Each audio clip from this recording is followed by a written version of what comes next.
नमस्कार, मैं तरुण वर्मा और मैं एक क्लिनिकल साइकोलॉजिस्ट हूँ। इस वीडियो में आपको बताऊंगा कि एक पर्सन जिसको कि फैमिली में स्किज़ोफ्रेनिया हो तो उसके साथ फैमिली मेंबर्स को कैसा बर्ताव करना चाहिए,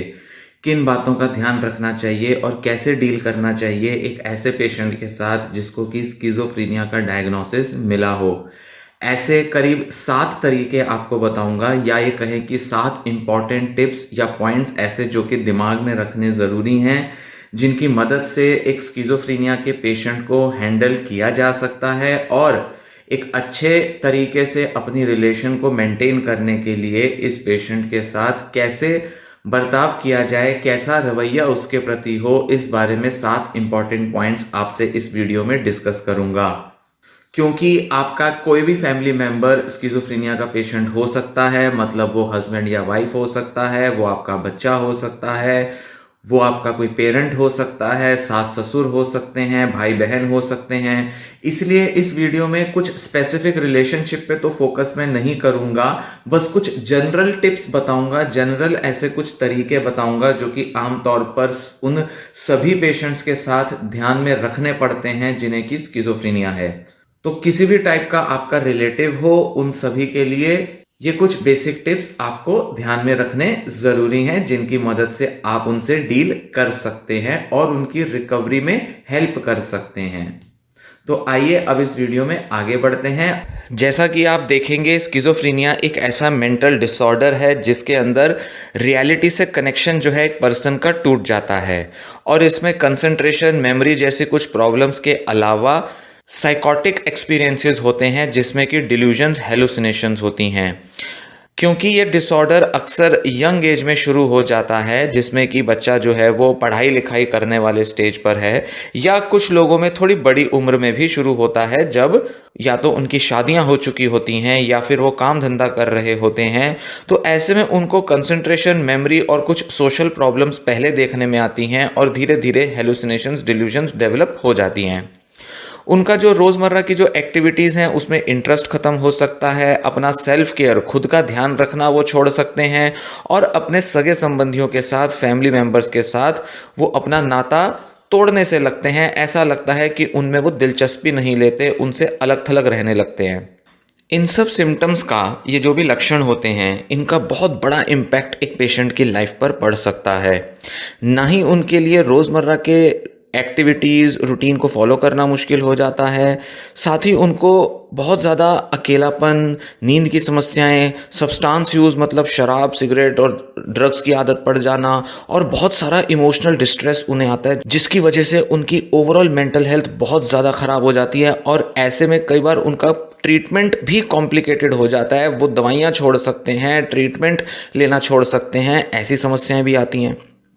अगर आपके फैमिली में किसी को स्किज़ोफ्रेनिया है तो आप अक्सर सोचते होंगे कि ऐसा क्या किया जाए जिससे कि उनको सपोर्ट दिया जाए, ऐसा क्या बेस्ट से बेस्ट किया जा सकता है जिससे कि इस पर्सन को एक अच्छा सपोर्ट दे दिया जाए, एक अच्छी मदद कर दी जाए।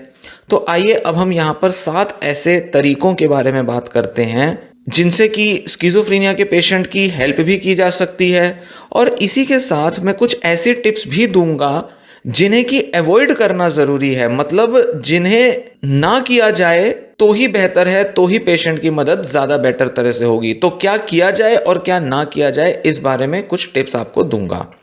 सबसे पहले, सबसे इम्पॉर्टेंट टिप कि स्किज़ोफ्रेनिया के बारे में जानकारी लें, उसके बारे में सही ज्ञान, सही इन्फॉर्मेशन लें। जब आप पहचानने लगते हैं और समझने लगते हैं कि स्किज़ोफ्रेनिया के सिम्टम्स कैसे हैं, तब आपको अपने इस परिवार के व्यक्ति के बिहेवियर और उसकी जो परेशानियां हैं उनको लेकर कन्फ्यूजन नहीं रहती, या वो जो बिहेवियर्स हैं उनके वो बहुत डरावने और बड़े भयानक नहीं लगते। स्किज़ोफ्रेनिया एक ऐसी, एक कह सकते हैं अकेली बीमारी है जिसको लेकर बहुत सारा स्टिग्मा सोसाइटी में जुड़ा हुआ है, और हमेशा से लोग इस बीमारी से बड़े डरते रहे हैं, बड़ा भयानक मानते रहे हैं इसको। कुछ कॉमन सिम्टम्स जो कि स्किज़ोफ्रेनिया या जैसे कहें साइकोसिस में होते हैं, वो होते हैं डिल्यूजन्स, हेलुसिनेशंस और कुछ कॉग्निटिव सिम्टम्स। डिल्यूजन्स कुछ ऐसे बिलीफ्स होते हैं जिसका कि कोई एविडेंस नहीं होता, कोई प्रूफ नहीं होता, जो कि दुनिया में वास्तविक रूप से नहीं होता, पर फिर भी पेशेंट उसमें बिलीव करता है। उनको लग सकता है कि कोई उनके खाने में जहर डाल रहा है, या उनको लग सकता है उनके पास कुछ स्पेशल पावर्स हैं, या कोई ऑर्गेनाइजेशन है सीक्रेट, या कोई ऐसे सीक्रेट लोग हैं जो कि उनको कंट्रोल करने की कोशिश कर रहे हैं, उनके पीछे पड़े हुए हैं।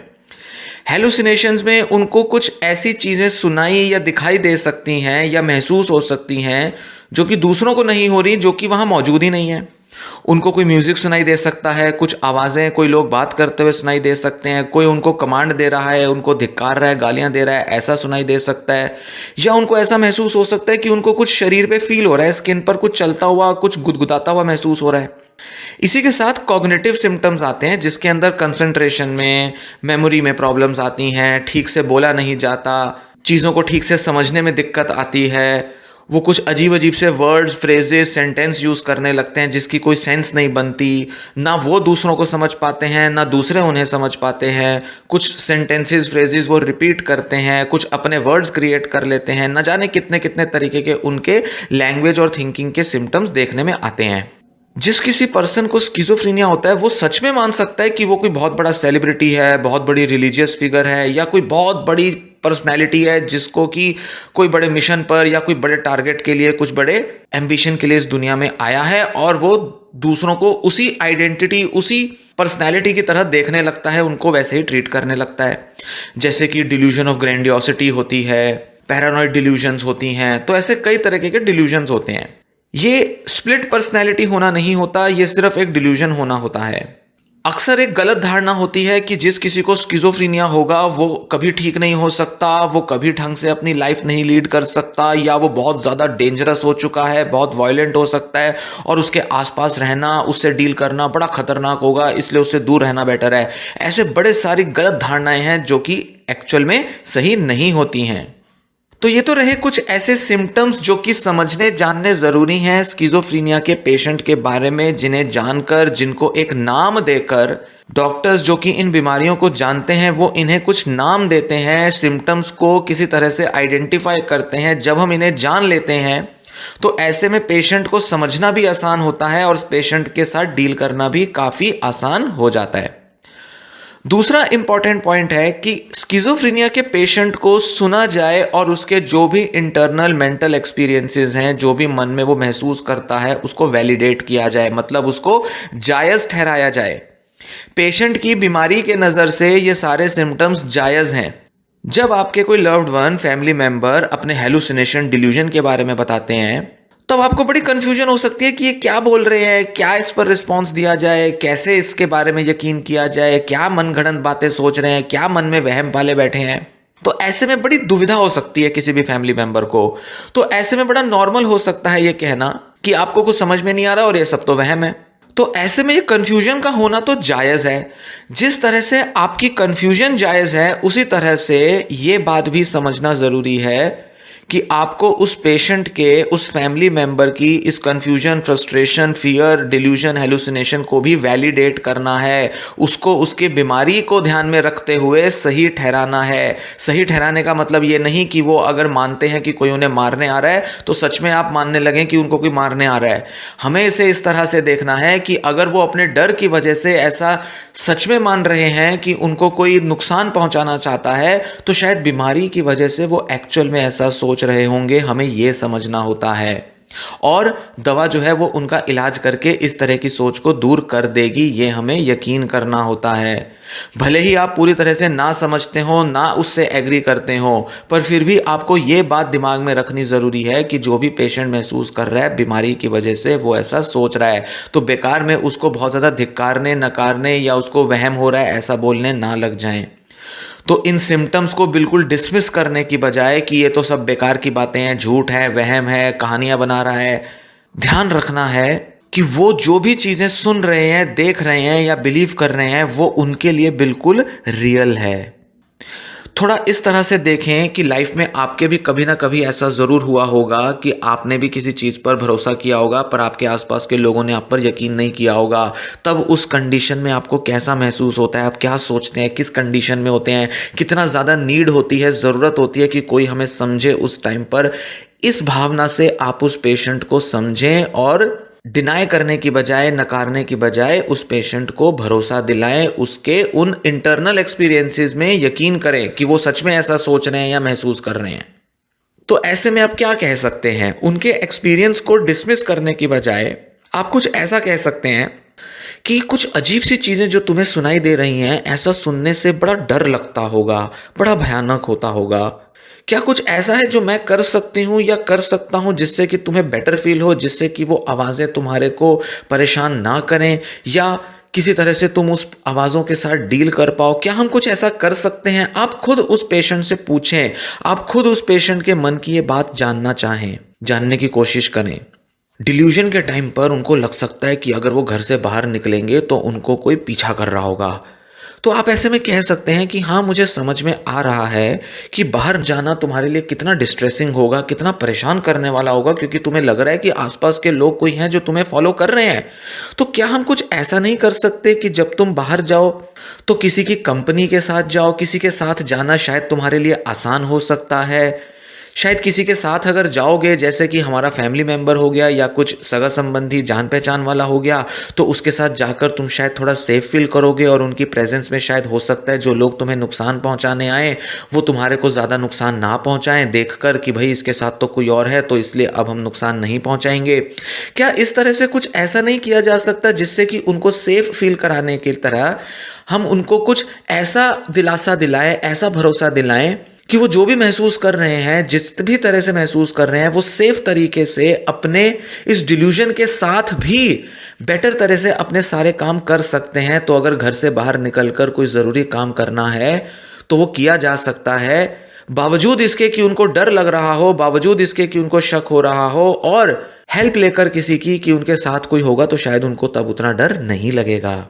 इसी के साथ कई बार ऐसा हो सकता है कि पेशेंट जो है वो बात करने में बिल्कुल इंटरेस्टेड नहीं है, बिल्कुल इमोशनली कोई रिस्पॉन्स ही नहीं दे रहा है, उनको अपनी इमोशंस को एक्सप्रेस करना करीब करीब बिल्कुल मुश्किल हो रहा है, और जो कि स्किज़ोफ्रेनिया का बहुत आम सिम्टम होता है, जहाँ पर पेशेंट इमोशंस फील ही नहीं करता, एक्सप्रेस ही नहीं कर सकता। कई बार आपको लगेगा कि उनके जो स्पीच के जो पैटर्न हैं, मतलब वो जो बोलते हैं, वो इतने अनफेमिलियर, इतने अनयूजुअल से हैं, इतने अजीब अटपटे से हैं, आपको समझ ही नहीं आएगा कि अक्सर वो क्या बोल रहे हैं। ऐसे टाइम पर उनको टाइम दें कि वो खुद को एक्सप्रेस करें अपने तरीके से। अगर वो पूरी बात नहीं कह पा रहे हैं तो उनको वैसे ही कहने दें, या वो रुक रुक कर, अटक अटक कर कोई बात अगर बोल रहे हैं तो उनको उस तरह से बोलने में, उस तरह से एक्सप्रेस करने की पूरी आज़ादी, फ्रीडम दें, उनको एक सेफ तरीका दें। मतलब उनकी बातों में बीच में दखल ना डालें, क्रिटिसाइज ना करें, उनको जोर ज़बरदस्ती ना करें या ज़ोर ज़ोर से जल्दी जल्दी बोलने पर जोर ना दें। हो सकता है थोड़ा एक्स्ट्रा टाइम लगेगा उनकी बात समझने में, हो सकता है उनके दिमाग में 100 में से 90 विचार शायद बिल्कुल मीनिंगलेस होंगे, पर शायद वो जो 10 विचार वो बोलना चाहते हैं उसे बोलने में शायद उन्हें थोड़ा एक्स्ट्रा टाइम लग रहा है। कोई दिक्कत नहीं, थोड़ा एक्स्ट्रा एफर्ट लगेगा, एक्स्ट्रा टाइम लगेगा, पर कम से कम वो आपसे कनेक्टेड तो फील करेंगे, सपोर्टेड तो फील करेंगे। कम से कम उन्हें ये तो लगेगा कि आसपास लोग हैं जिनसे हम बात कर पा रहे हैं, जिनको हम अपनी बात कह पा रहे हैं, और आपको भी लगेगा कि ऐसा करके आपने उन्हें सपोर्ट किया क्योंकि आपने उनकी बात को पूरा सुना, समझा, किसी भी तरह से, बस कम से कम वो अपनी बात कह तो पाए। तीसरी इंपॉर्टेंट टिप ये होगी कि आप उनसे डायरेक्टली पूछा करें कि आप उनकी मदद कैसे कर सकते हैं, आप उनके सिम्टम्स या उनकी प्रॉब्लम से डील करने में क्या सहयोग दे सकते हैं। अथॉरिटेटिव और डोमिनेंट ना बने। ऐसा ना सोचें कि बस एक्सपेक्टेड है उनसे कि वो सेंसिबल तरह से बिहेव करना चाहिए उनको, और आप उनसे एक्सपेक्ट करें और अगर वो ना कर पाए वैसे बिहेव तो आप उन पर हावी हो जाएं। नहीं, आप उनसे खुद पूछें कि उनको क्या तकलीफ, क्या डिफिकल्टी हो रही है और ऐसे में आप क्या कर सकते हैं या वो आपसे क्या अपेक्षा रखते हैं। हो सकता है कि आपके बेटे या बेटी को स्किज़ोफ्रेनिया हो, या आपके भाई बहन, मम्मी पापा किसी को स्किज़ोफ्रेनिया हो, तो आपका बड़ा मन करेगा कि आप हर तरह से उनकी हेल्प कर सकें, किसी भी तरह से उनकी हेल्प हो जाए, तो बस आप हर तरह से तैयारी करना चाहेंगे, हर तरह से कुछ ना कुछ जो इफेक्टिव हो, जो वर्क कर जाए वो आप चाहेंगे कि उनके लिए करें, जिससे कि वो बेटर फील कर पाएँ। हो सकता है कि आप बहुत सारी सजेशंस उनको देते हो, बहुत सारी एडवाइस उनको देते हो कि कैसे वो अपने को बेटर कर सकते हैं, क्या उनके पास तरीके हैं जिससे वो खुद को बेटर महसूस करा सकते हैं। पर इन सब एडवाइजेस और इन सब सजेशंस के बावजूद आपको एक बात ध्यान में रखनी है कि वो जिस तरह की कंडीशन को फेस कर रहे हैं वो बिल्कुल उनका इंडिविजुअल एक्सपीरियंस है। वो शायद नहीं चाहेंगे कि आप उन पर पूरा कंप्लीट चार्ज लें, उनको पूरा कंट्रोल करें, उन पर पूरा अधिकार या हक जमाएं, पूरी तरह से उनके डिसीजंस और एक्शंस को इन्फ्लुएंस करें। वो क्या सोचते हैं, क्या फील करते हैं, क्या महसूस करते हैं वो पेशेंट, शायद आप उस चीज़ को पढ़ भी नहीं पा रहे, समझ भी नहीं पा रहे हैं। तो ऐसे में वो नहीं चाहेंगे कि हर तरह से वो आपके हिसाब से चले। तो ऐसे में अक्सर आप देखेंगे कि वो पेशेंट आपको रेजिस्टेंस देगा, आपकी बात को नहीं सुन समझ पाएगा, उसको फॉलो नहीं कर पाएगा। आपको लगेगा वो सिंपल सी इंस्ट्रक्शंस भी फॉलो नहीं कर रहे, पर मामला कुछ और है, मामला ज़्यादा गड़बड़ है। क्योंकि वो जो अंदर से एक्सपीरियंस से महसूस करते हैं, वो अपने चार्ज में आना चाहते हैं, अपने कंट्रोल में आना चाहते हैं। तो बजाय उनको डिक्टेट करने के, सजेशंस देने के, कॉमन सेंस की बातें बताने के, बजाय इन सब चीज़ों में उलझने के, उनसे खुद पूछें कि उनको क्या दुविधा है और आप उनकी क्या मदद कर सकते हैं। कुछ ऐसा कहना है, कुछ इस तरह से अपनी हेल्प ऑफर करनी है जिससे कि वो खुद के कंट्रोल में फील कर पाएं, खुद को लेकर स्वावलंबी और इंडिपेंडेंट फील कर पाएं। तो कुछ ऐसी सजेशंस या कुछ ऐसा आप सुझाव दे सकते हैं, जैसे कि आप कहेंगे कि अच्छा, मैंने नोटिस किया है कि तुम्हारे कुछ क्लोथ्स, कपड़े जो कि मैले थे, वो शायद तुमने अलमारी में ऐसे ही रखे हुए हैं। क्या तुम चाहोगे कि मैं उन्हें लॉन्ड्री में दे दूं तुम्हारे लिए, ताकि वो साफ सुथरे हो जाएं? आमतौर पर पेशेंट के फैमिली मेंबर क्या बोलते हैं, उनको याद दिलाने की कोशिश करते हैं, उनको बार बार इंस्ट्रक्शंस देने की कोशिश करते हैं। अरे जल्दी से अपने कपड़े दे दो, मैले कपड़ों को क्यों नहीं धोने के लिए देते हो, क्यों तुम्हें समझ में नहीं आता है कि मैले कपड़ों को ऐसे नहीं रखना है, ऐसे उनके साथ नहीं सोना, नहीं उठना बैठना, दे दिया करो टाइम से उनको धोने के लिए। तो बजाय इतने डोमिनेटिंग तरीके से बोलने के, खुद उनको अपनी हेल्प ऑफर करें, उनको आइडिया दें, उनको ऑप्शन दें कि वो और क्या कर सकते हैं, बजाय इसके कि उनको डायरेक्टली बताने के कि उनको क्या करना चाहिए और क्या नहीं करना चाहिए। जैसे अगर उनको घर में कुछ ग्रॉसरी या कुकिंग के लिए कुछ सामान चाहिए, तो आप देख रहे हैं कि हाँ वो लापरवाही कर रहे हैं, शायद घर में कुछ खाने को ठीक से चीज़ें हैं नहीं, घर में कुकिंग करने को है नहीं, और वो शायद इस बात की परवाह नहीं कर रहे। तो आप कह सकते हैं कि अच्छा, शायद घर में कुछ खाने के सामान की कमी हो रही है, क्या मैं तुम्हें आज स्टोर ले जाऊं, जनरल स्टोर या कोई भी किराने के स्टोर पे ले जाऊं, जिससे कि तुम उन सामान को खरीद पाओ। खुद देखें कि पेशेंट हाँ ना में कैसे जवाब देता है, और उस जवाब, उस उत्तर की रिस्पेक्ट करें, उसको इज्जत दें, पेशेंट के डिसीजन को ऊपर रखें,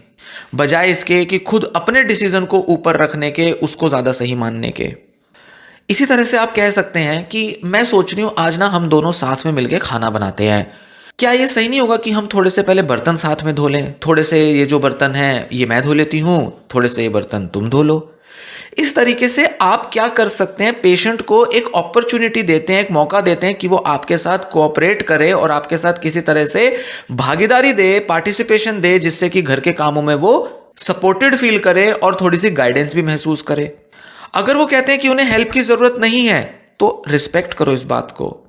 क्योंकि हो सकता है दिमाग में कुछ चल रहा है, दिमाग में उनके कुछ ऐसा घट रहा है जिसकी वजह से वो भी तैयार नहीं है या पूरे मूड में नहीं है। तो उनसे जोर जबरदस्ती ना करें, उनको जबरदस्ती ना कहें कि ऐसा करो वैसा करो, क्योंकि अक्सर ऐसा होगा कई बार जब आपको तो लगता है कि उनकी हेल्थ को मेंटेन करने के लिए, अच्छा करने के लिए उन्हें ऐसा वैसा कुछ करना चाहिए, जैसे मान लीजिए कि बाहर वॉक पे जाना चाहिए, थोड़ी सी एक्सरसाइज करनी चाहिए, फ्रेश हवा लेनी चाहिए। पर अगर आप उन्हें कहोगे डायरेक्टली कि करो, ऐसा करो, तुम वॉक पे नहीं जाते, हेल्थ का ध्यान नहीं रखते, तो वो इस तरह से बोलना आपका पसंद नहीं करेंगे और ऐसे में फ्रस्ट्रेटेड फील करेंगे और इस वजह से वो विड्रॉ करेंगे, दूर भागने की कोशिश करेंगे। नेक्स्ट इंपॉर्टेंट टिप, उनके साथ कनेक्टेड रहो।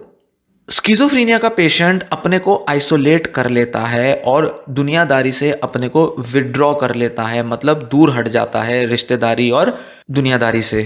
वो सारी चीज़ें जिसमें वो एक टाइम पर इंटरेस्ट लेते थे, अब शायद उनको इंटरेस्ट नहीं आता होगा, अब शायद वो उन चीज़ों से दूर भागेंगे, जैसे कि स्कूल या कॉलेज का काम हो गया, अपनी हॉबीज़ हो गई, या दूसरे लोगों के साथ जो वो टाइम स्पेंड करते थे, टीवी देखते थे, बाहर जाते थे, बातें करते थे, सबसे वो दूर भागने लगते हैं।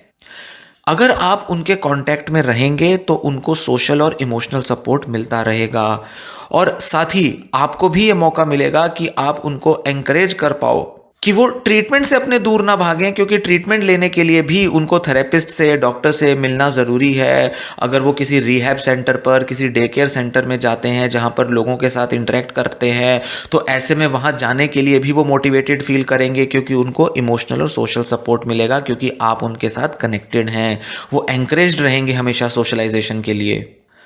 इसके लिए आप क्या क्या कर सकते हैं, जैसे कि आप आदत डाल सकते हैं कि हमेशा उनको चेक करते रहें कि वो अपना सोशल जो भी इन्वॉल्वमेंट है वो कर रहे हैं कि नहीं कर रहे हैं। भले ही आप डायरेक्टली उनसे ना पूछें, सिर्फ ऐसा पूछ सकते हैं कि क्या उन्हें किसी चीज़ की ज़रूरत है, क्या कोई तकलीफ़ हो रही है, क्या जहाँ वो जाते हैं क्या वहाँ पर उनको कोई तकलीफ़ होती है। डायरेक्टली ये ना पूछें कि वो जा रहे हैं नहीं जा रहे हैं। अगर वो नहीं जा रहे होंगे तो वो दूर भागेंगे, आपको नकारेंगे, आपको अवॉइड करने की कोशिश करेंगे। तो ऐसे में ज़रूरी है उनसे खुद पूछें कि जहाँ आप जा रहे हो क्या आपको किसी चीज़ की ज़रूरत है, हम वहाँ पर ले जाएं, या कुछ ऐसी चीज़ है तो हमें बताना ज़रूर। तो अगर वो कहें कि हम आजकल नहीं जा रहे हैं, हमारा आजकल मन नहीं हो रहा है जाने का, तो शायद वो खुद ही आपको अपनी प्रॉब्लम बता पाएँ।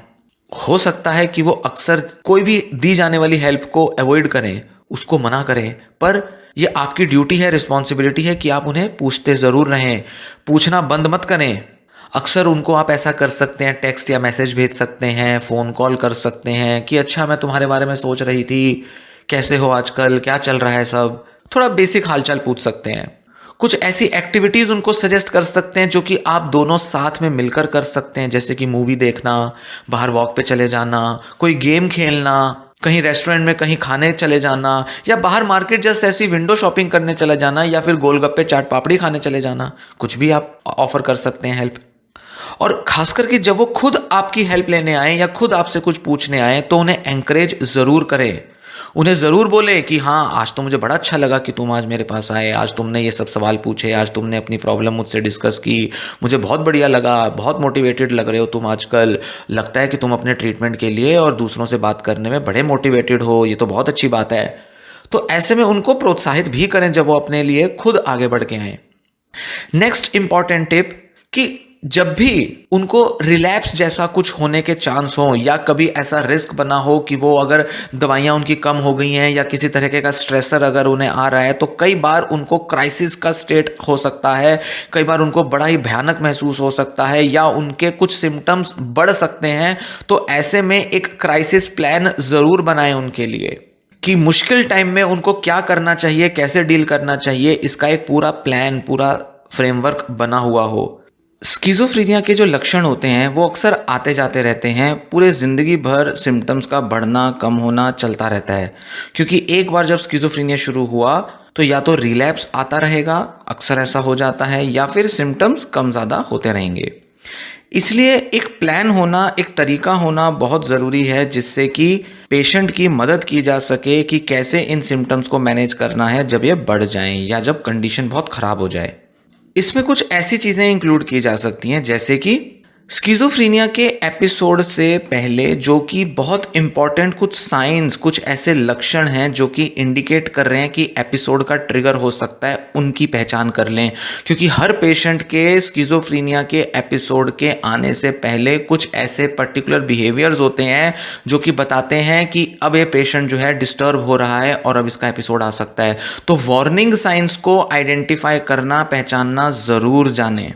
ये बहुत इंपॉर्टेंट पार्ट होता है स्किज़ोफ्रेनिया की रिकवरी और मैनेजमेंट में, कि उस पेशेंट के वार्निंग साइंस को पता करके रखें। पेशेंट को खुद भी पता हो कि कौन से ऐसे वार्निंग साइंस हैं जिससे कि अंदेशा लग सकता है कि पेशेंट अब डिस्टर्ब हो रहा है और धीरे धीरे धीरे वो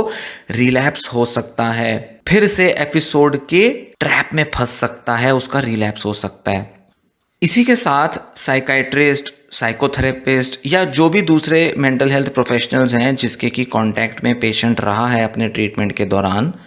उनके कांटेक्ट में रहे और उनके कांटेक्ट नंबर्स पेशेंट के पास हों, ताकि वो खुद भी उन्हें कांटेक्ट कर पाए अगर वो कहीं दूर रहता है, या वो किसी और की मदद से उन मेंटल हेल्थ प्रोफेशनल्स के कांटेक्ट में आ पाए। हालांकि हिंदुस्तान में ये कम होता है कि पेशेंट जो है वो साइकाइट्रिस्ट के अलावा किसी और के कांटेक्ट में होगा, पर साइकोथेरेपिस्ट मतलब कि क्लिनिकल साइकोलॉजिस्ट के कांटेक्ट में रहना बहुत सारे पेशेंट्स के लिए बेहद ज़रूरी होगा। फिर इसमें एक इम्पॉर्टेंट पॉइंट आएगा कि डिस्ट्रेस जो हो रहा है, जैसे कि गुस्सा आना, चिड़चिड़ापन होना, मूड में चेंजेस आने, उदासी होना, इन सब नेगेटिव मूड के साथ डील करने के लिए पेशेंट में कोपिंग स्किल्स होनी चाहिए, या उसके पास ऐसी स्ट्रेटजीज हो वो कोप कर सके, जैसे कि deep breathing, physical movement, physical exercises, या कुछ दूसरे स्ट्रेचेस, कुछ ऐसे ग्रुप्स में जैसे योगा करना, मेडिटेशन करने के लिए अगर पेशेंट जाता है या घर पे करता है, तो ये सब कोपिंग स्किल्स पेशेंट को आनी चाहिए इमोशंस के साथ डील करने में। इमरजेंसी में पेशेंट को किस हॉस्पिटल में कौन से क्लिनिक पर कांटेक्ट करना है ये पेशेंट को पता होना चाहिए। उनकी दवाइयाँ कौन सी हैं, किस टाइप की दवाइयाँ उनको क्राइसिस में इमीडिएटली हेल्प कर सकती हैं, ये उनको पता होना चाहिए। जब भी लगे कि हेलुसिनेशन बढ़ रही है या डिल्यूजन बहुत ज़्यादा हो गई है, एकदम से बहुत ज़्यादा डर लगने लगा है किसी के मारने का, किसी के कुछ नुकसान पहुंचाने का, तो ऐसे में कौन सी मेडिकेशंस हैं जो ऐसे टाइम पे सबसे ज़्यादा हेल्प करेंगी। नींद की प्रॉब्लम आने लगी है, पूरी पूरी रात 1, 2, 3 रातों तक नींद नहीं आई, तो ऐसे में क्या करना चाहिए। तो पेशेंट को सही मेडिकेशन का पता होना ज़रूरी है जो कि क्राइसिस के टाइम पे ली जा सकें। पेशेंट के लिए और साथ ही यहाँ पर बात हो रही है कि फैमिली मेंबर्स के लिए भी ये बात हो रही है, मतलब कि फैमिली मेंबर्स को किन चीज़ों को ध्यान रखना है, दोनों बातें हो रही हैं यहाँ पे। इसी के साथ पेशेंट के कुछ दूसरे फैमिली मेंबर्स हो सकते हैं जो कि उन पर डिपेंडेंट हैं। मान लीजिए कि आपके ब्रदर या सिस्टर को किसी को स्किज़ोफ्रेनिया का एपिसोड होने का खतरा है, तो उनके छोटे बच्चे हो सकते हैं, उनका कौन ध्यान रखेगा, उनके काम धंधे का ध्यान कौन रखेगा, उनके रोज़मर्रा की जो गतिविधियां हैं, घर के काम हैं, उनको कैसे मैनेज किया जाएगा। तो इस बारे में भी कोई ना कोई ऐसा प्लान होना ज़रूरी है।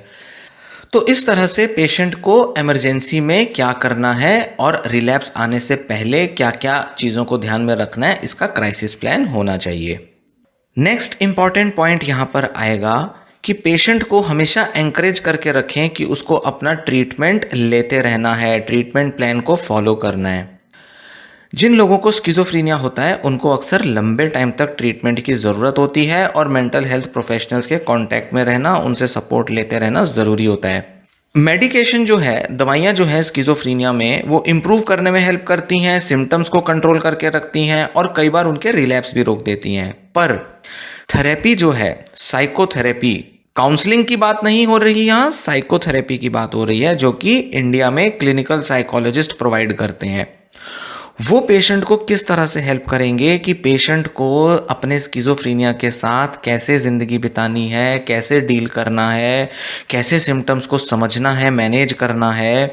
कैसे अपने एपिसोड के वार्निंग साइंस को आइडेंटिफाई करना है और कैसे वो स्ट्रेटजीज एक्सप्लोर करनी है, लर्न करनी है, जिससे कि सिम्टम्स और आने वाला डिस्ट्रेस और परेशानियों को मैनेज किया जा सके। ये सारी समस्याएं जो कि दवाइयाँ कंट्रोल नहीं कर पाती, इनको कंट्रोल करने में पेशेंट के लिए बेहद ज़रूरी है वो अपने थेरेपिस्ट के साथ और साथ ही फैमिली के सपोर्ट से अपने को इन सब चीज़ों के लिए तैयार रखे और अपने को बेहतर बनाए। तो overall living skills, life skills को इम्प्रूव करने में थेरेपी का बेहद ज़रूरी रोल होता है और ऐसे में फैमिली और साथ ही पेशेंट थेरेपिस्ट के कांटेक्ट में रहकर काफ़ी बेटर तरह से सीख समझ सकते हैं कि पेशेंट के डिफ़िकल्ट सिम्टम्स को कैसे मैनेज किया जाए और पेशेंट को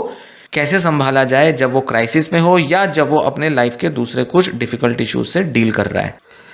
पेशेंट को ट्रीटमेंट और सपोर्ट दिया जाना ज़रूरी है, बिना किसी क्रिटिकल तरीके के, पॉजिटिव और सपोर्टिव वे में दिया जाना ज़रूरी है। उनको ऐसा ना लगे कि उनको धिक्कारा जा रहा है, नकारा जा रहा है, क्रिटिसाइज़ किया जा रहा है या वो हेल्पलेस हैं, ऐसा नहीं महसूस होना चाहिए उन्हें। उनको लगना चाहिए कि वो एम्पावर्ड हैं, एनकरेज्ड हो रहे हैं। पेशेंट से अक्सर बात करें कि आपकी थेरेपी कैसी चल रही है, दवाइयाँ कैसा असर ला रही हैं, क्या आपको सब चीज़ें बेटर लग रही हैं, क्या और कुछ है जो इसमें किया जा सकता है, क्या थेरेपिस्ट के साथ आपको कंफर्टेबल लग रहा है, क्या थेरेपिस्ट आपके अंदर चेंज ला पा रहे हैं, क्या सही रहेगा इसी के साथ थेरेपिस्ट के साथ कंटिन्यू करें या बदल लें। तो ऐसे पूछा जा सकता है पेशेंट से बात करें कि अक्सर आपको ना दवाइयों को याद रखने में, दवाइयों का ट्रैक रखने में बड़ा मुश्किल होता है, कई बार भूल जाते हो, ध्यान नहीं रहता है कि कब कौन सी दवा लेनी है। तो क्या कुछ ऐसा तरीका निकाला जाए जिससे कि आपको याद रहे दवाइयाँ कब और कैसे लेनी है और कितनी दवाइयाँ लेनी है, ताकि सही डोजेज में और सही टाइमिंग पर आप दवा ले पाओ, ताकि आपके सिम्टम्स मैनेज हो सकें।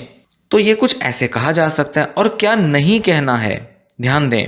क्या तुम थेरेपी पे जा रहे हो या तुमने थेरेपी पे जाना छोड़ दिया है? क्या दवाइयाँ आजकल ले भी रहे हो या दवाइयाँ लेना छोड़ चुके हो? पता है ना दोबारा से रिलैप्स हो जाएगा, तो दवाइयाँ लेते रहो अपनी। अरे तुम्हें पता है ना कि दवाइयाँ नहीं छोड़नी है, कब से तुम्हें कितना बार बोला है। कितनी बार तुम्हें बोला है, डॉक्टरों ने बोला है, हम भी बोल रहे हैं कि दवाइयाँ नहीं छोड़नी, फिर भी तुम दवाइयाँ छोड़ देते हो। तुम्हें समझ में नहीं आता है, तुम्हारे फायदे के लिए बोल रहे हैं, हम तुम्हारे रिश्तेदार हैं, हम तुम्हारे घर वाले हैं, हम तुम्हारे मम्मी हैं, पापा हैं, भाई हैं, बहन हैं, तुम्हारे अच्छे के लिए बोलते हैं जो भी बोलते हैं, तुम्हें समझ ही नहीं आती है बिल्कुल। दवाइयाँ क्यों नहीं लेते हो अपना टाइम से?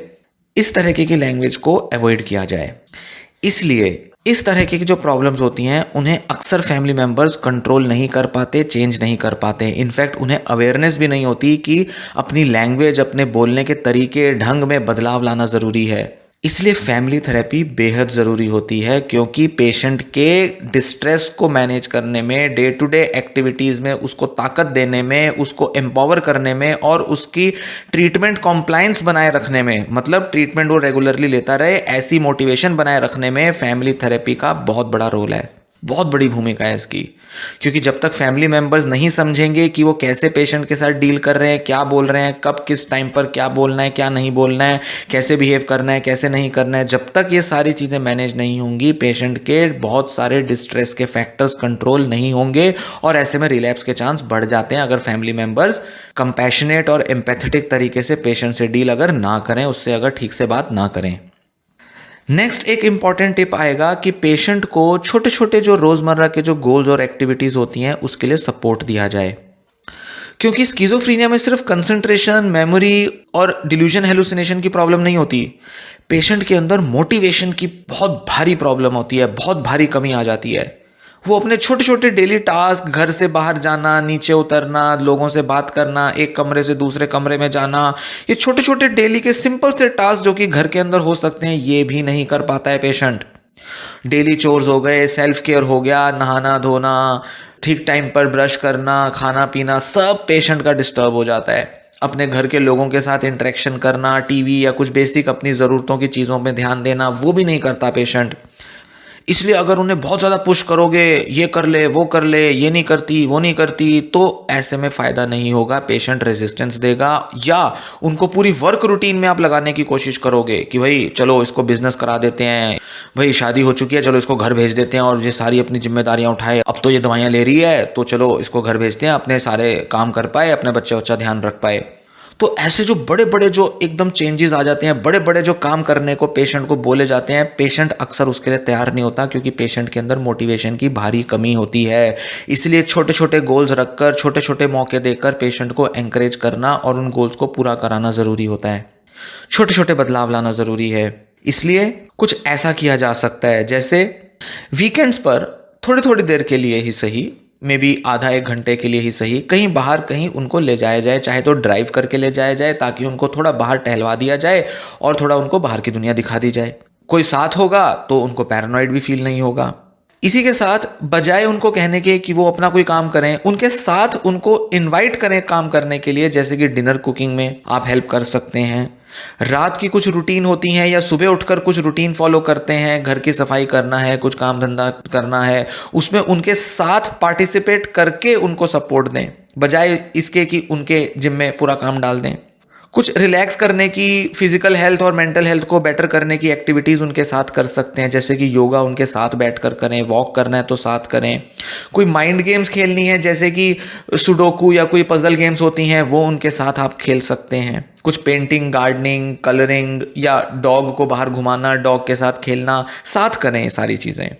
अगर वो कहीं डे केयर सेंटर पर या कहीं ऐसे किसी थेरेपिस्ट के पास जाते हैं तो साथ जाएं, उनके साथ बैठें, उनको एकम्पनी करें, ताकि उनको सेफ फील हो और उनको मोटिवेटेड फील हो। ये नहीं कि उनको कैब कर दी और उनको कहा सीधे चले जाओ, और वो हो सकता है कि पेशेंट जो है वो खुद जिम्मेदारी ना ले, अवॉइड करना शुरू कर दे।